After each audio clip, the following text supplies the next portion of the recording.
एक गांव में बड़े बड़े पेड़ों के बीच रहता था एक लकड़हारा। नाम था उसका रामू। वो बहुत गरीब था। उसके कपड़े पुराने और फटे हुए थे, लेकिन उसका दिल बहुत नेक था। हर दिन रामू जंगल जाता, अपनी कुल्हाड़ी से लकड़ी काटता और बेचने जाता बाजार। जिंदगी मुश्किल थी, लेकिन रामू ने कभी शिकायत नहीं की। उसके पास उसकी कुल्हाड़ी थी, उसकी ताकत थी और उसकी ईमानदारी थी, जो उसे हर मुश्किल से पार लगा देती थी। जब तक हमारे पास एक दूसरे का साथ है और हमारी ईमानदारी है, हमारे पास जीवन जीने लायक सब कुछ है। रामू अपनी पत्नी के साथ एक छोटी सी झोपड़ी में रहता था।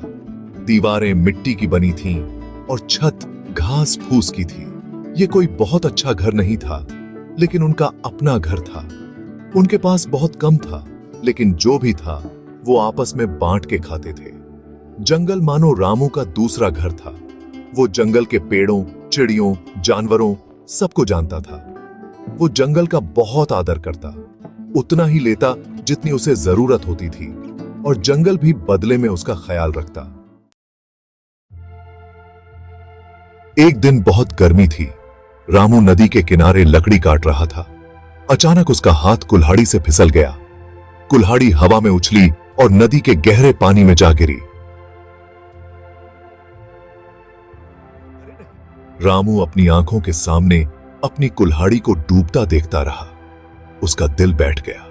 कुल्हाड़ी ही तो उसकी कमाई का एकमात्र सहारा थी। अब वो अपना और अपनी पत्नी का पेट कैसे भरेगा? उसे बहुत निराशा हुई। वो नदी किनारे बैठ गया, सर पकड़कर। अब क्या करे? नदी की आवाज मानो उसका मजाक उड़ा रही थी। उसे ऐसा लग रहा था जैसे नदी उसकी बदकिस्मती पर हंस रही हो। उसकी आंखों में आंसू आ गए। जिंदगी में उसने खुद को इतना अकेला और लाचार महसूस नहीं किया था।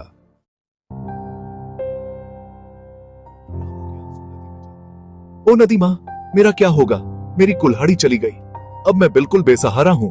उसकी आवाज पेड़ों के बीच गूंज रही थी। जैसे ही वो रोया, नदी का पानी चमकने लगा। पानी के अंदर से एक खूबसूरत औरत बाहर निकली। उसके लंबे बाल और बहती हुई पोशाक, ऐसा लग रहा था जैसे नदी के पानी से ही बने हो। वो नदी की परी थी। क्यों रो रहे हो लकड़हारे? उसने पूछा। उसकी आवाज बिल्कुल बहते हुए पानी की तरह मधुर थी। रामू एकदम से चौंक गया। उसने नदी की परी के किस्से तो सुने थे, लेकिन उसने कभी सोचा नहीं था कि वो उससे कभी मिलेगा भी। उसने हिम्मत जुटाई और अपनी आपबीती परी को सुनाई। उसकी आवाज में निराशा साफ झलक रही थी। उसने बताया कि कुल्हाड़ी ही तो उसकी जिंदगी थी, उसकी इकलौती कीमती चीज। मेरी कुल्हाड़ी, वो मेरे लिए सब कुछ थी। अब मैं अपने परिवार का पेट कैसे पालूंगा? परी ध्यान से उसकी बातें सुन रही थी। उसकी आंखों में दया और समझ थी। परी ने रामू की सारी बातें धैर्य से सुनी।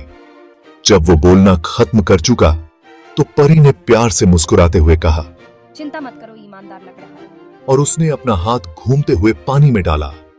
जब उसने हाथ बाहर निकाला, तो उसके हाथ में एक बहुत ही शानदार सोने की कुल्हाड़ी थी। उसका हत्था सोने का बना था और उसका फाल चमक रहा था। क्या ये तुम्हारी कुल्हाड़ी है लकड़हारे? रामू ने सोने की कुल्हाड़ी को देखकर हैरानी से अपनी आंखें फैला लीं। वो इतनी सुंदर थी, किसी राजा के लिए बनी हुई। अगर वो इसे बेच दे तो उसे जिंदगी भर पैसे की कोई कमी नहीं रहेगी। रामू के मन में तरह तरह के विचार आने लगे, लेकिन कुछ देर के लिए ही। उसने कुल्हाड़ी को देखा, फिर परी को देखा और अपना सर हिला दिया। नहीं देवी जी, ये मेरी कुल्हाड़ी नहीं है। परी मुस्कुराई, जैसे उसे पहले से ही पता था कि रामू ऐसा ही जवाब देगा। उसने अपना हाथ फिर से नदी में डाला। इस बार उसने चांदी की एक कुल्हाड़ी निकाली।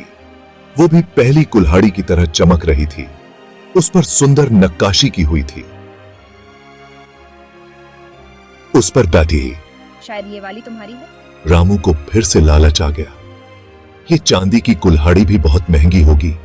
ये तो उसकी जिंदगी बदल सकती है। लेकिन वो अपने दिल में जानता था कि ये उसकी कुल्हाड़ी नहीं है। नहीं देवी जी, ये वाली भी मेरी नहीं है। परी रामू को देख रही थी। उसकी आंखों में प्रशंसा थी। वो पहले से जानती थी कि रामू एक नेक इंसान है, लेकिन उसकी ईमानदारी ने परी का दिल जीत लिया। उसने एक आखिरी बार अपना हाथ पानी में डाला। इस बार जब उसने हाथ बाहर निकाला तो उसके हाथ में एक साधारण सी पुरानी कुल्हाड़ी थी। वो रामू की अपनी कुल्हाड़ी थी जो उसकी खो गई थी। परी के चेहरे पर एक जानदार मुस्कान थी। हाँ, ये मेरी है। रामू खुशी से चिल्लाया। अपनी पुरानी कुल्हाड़ी को देखकर वो बहुत खुश था, भले ही वो दूसरी कुल्हाड़ियों के सामने कुछ भी नहीं थी। तुम बहुत अच्छे इंसान हो रामू। इतना धन देखकर भी तुमने सच बोला, इसलिए मैं तुम्हें इनाम देना चाहती हूँ। उसने रामू को उसकी कुल्हाड़ी दी और साथ ही सोने और चांदी की कुल्हाड़ियां भी उसे दे दी। रामू कृतज्ञता से भर गया। उसने परी को बहुत बहुत धन्यवाद दिया और अपनी बात के मुताबिक परी के तोहफे ने रामू की जिंदगी बदल दी। वो और उसकी पत्नी दोनों ने मिलकर एक नया घर बनाया और आराम से रहने लगे। लेकिन सबसे जरूरी बात, रामू की कहानी पूरी दुनिया में फैल गई। वो अपनी ईमानदारी के लिए मशहूर हो गया।